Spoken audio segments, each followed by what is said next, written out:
David Howell was born in Swindon on the 23rd of June 1975 and is an English professional golfer.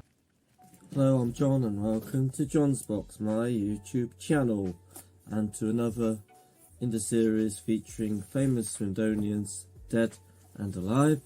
And today it's the turn of somebody who's truly alive and kicking, or rather swinging and putting, namely David Howell, a professional golfer who I'm sure you've all heard of, and is perhaps Swindon's, or one of Swindon's most successful sportsmen.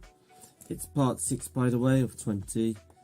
We've already featured names such as Diana Dawes, David Stanier, and others who don't come to mind right now, but they're all on my channel if you want to have a look at that. Oh, David Murray John, or John David Murray, or whoever, or whatever his name was. Yeah.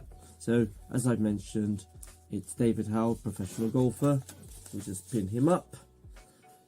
You've just heard the introduction, and in the following part of the, I'll just bring it here to the side, it doesn't go flying.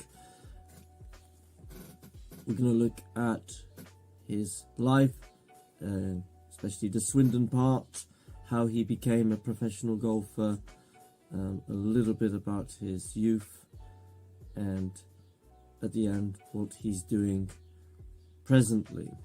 So there'll be some video and photo footage and my commentary over that. So sit back and relax and enjoy what you see and hear. If there's one person in Swindon who has helped to put the town on the map throughout the golfing world, it's definitely David Howell. Swindon's finest ever golfer has played tournament golf throughout the world since turning professional, after starring in GB and Ireland's magnificent victory over Tiger Woods and the US team in the 1995 Walker Cup.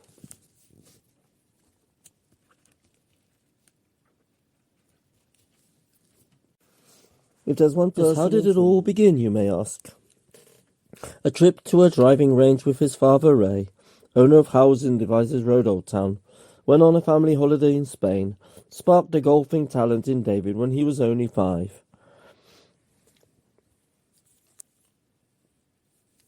Practicing in a local field, then progressed to joining Broome Manor Golf Club as a junior member and having a few lessons with professional Barry Sandry.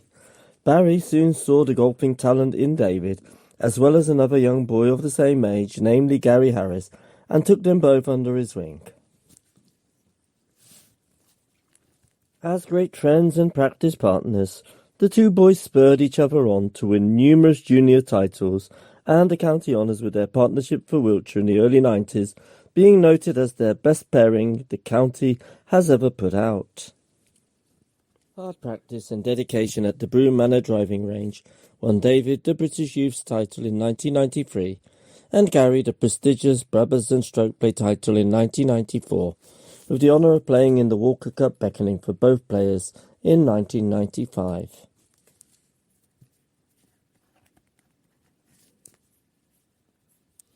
Surprisingly, however, only David was initially included in the GB and Ireland squad for the match, and Gary, annoyed at being overlooked, turned professional immediately. David went on to hold the winning putt on the final day of the match, and a record of scoring 2.5 points out of 3.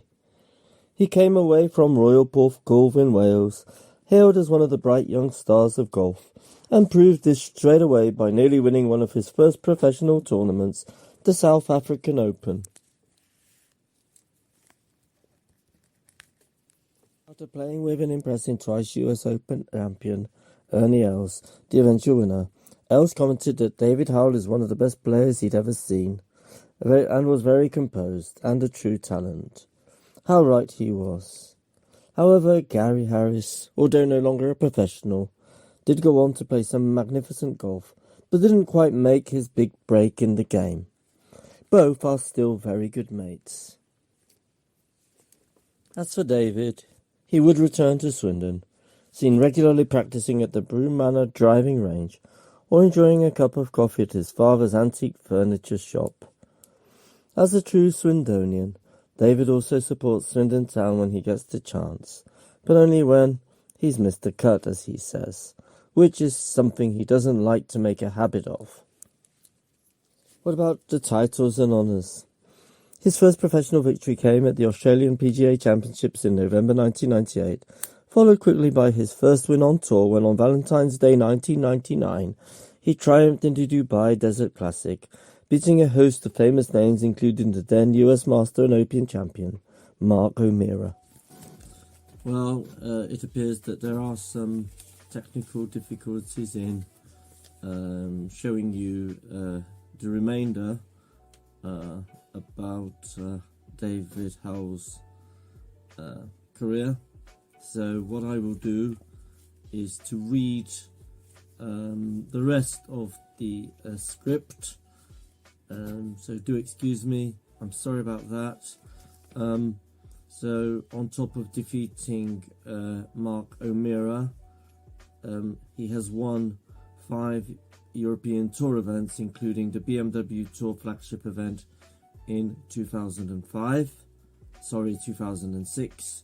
He won the Tour of Australia in 1998 by 7 strokes. I'm reading all this.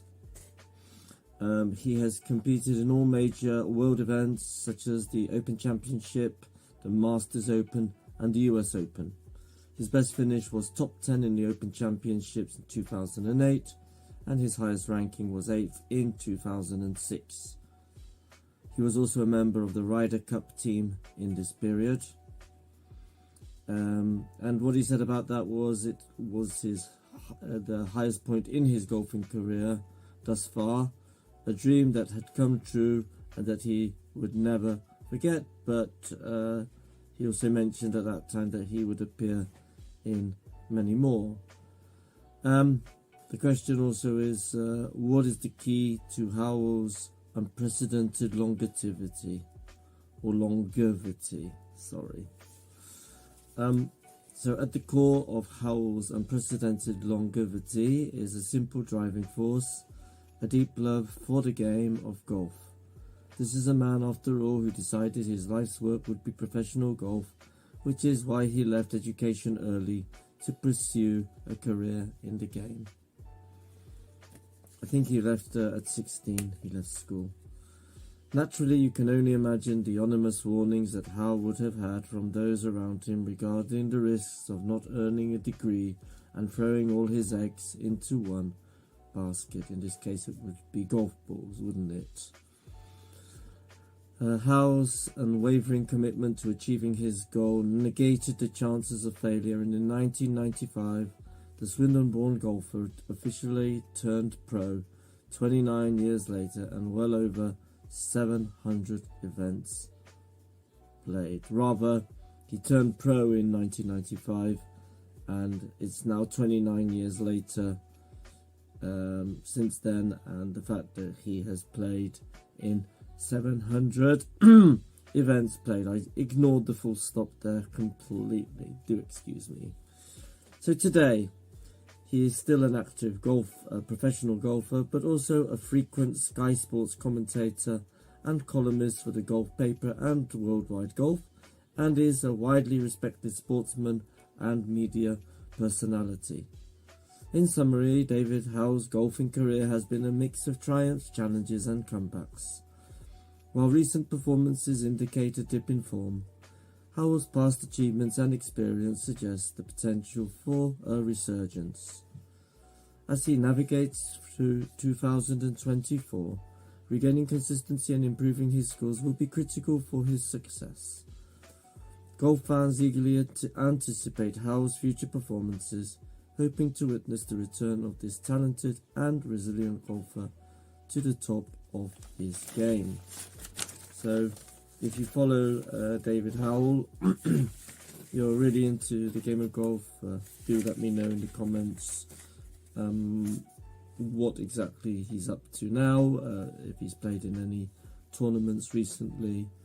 Remember, your comments add to this video footage in the form of content, so they're always welcome. And by the way, please support my channel.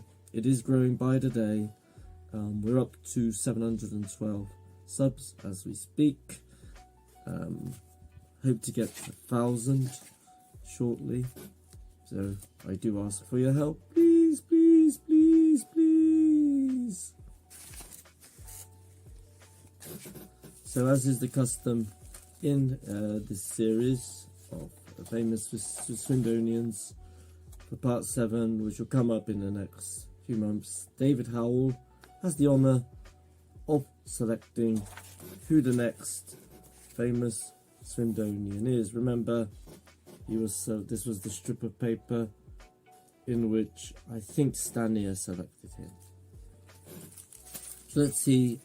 No, it wasn't Stania, it was the one.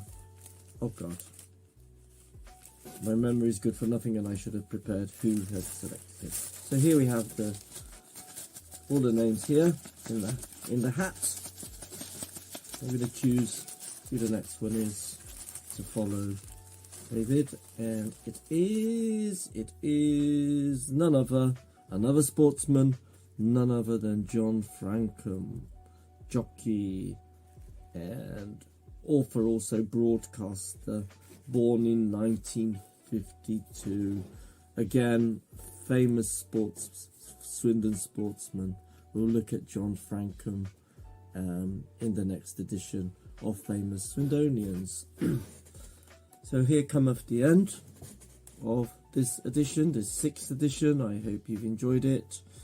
I'll be back again in another video on John's Box shortly. Thanks for sticking by. Don't forget to add your comments. Would be interesting if there's anything in the content that I featured that maybe not quite accurate.